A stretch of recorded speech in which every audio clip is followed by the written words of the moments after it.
তো বন্ধুগণ, চুলকানি, এই চুলকানি সকলেরই আছে, কিন্তু কেউ প্রকাশ করতে চায় না।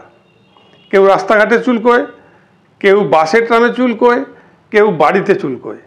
তবে বাড়িতে চুলকোনোর সুখ একটা আলাদা। সত্যি সে সুখ বলে বোঝানো যাবে না, কারণ বাড়িতে বসে লুঙ্গি পরে ঠিক জায়গাটা ঠিকঠাক মতো চুলকানো যায়, তাই না? কিন্তু আমার আবার একটা অন্য চুলকানির অভ্যেস আছে।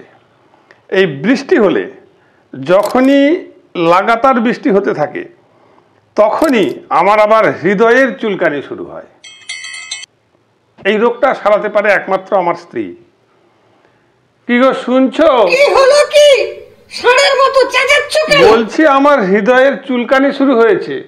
তাহলে মন্টেলুকাস্ট আর লিভোসেট্রিজিন দুবেলা দুটো করে খাও, সঙ্গে একটা করে ডিকোল্ড। ঠিক আছে, ওতেই সেরে যাবে।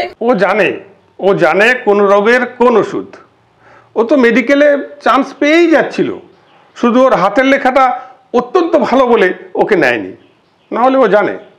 আসল ব্যাপারটা হয়েছে কি, এই হৃদয়ের চুলকানি মানে আমার হৃদয়ে, বুকে একটু কাশি হয় আর কি। হৃদয়ের ভেতরটা চুলকোয়, যার ফলে একটু কাশি হয়। এটা আমার স্ত্রী জানে।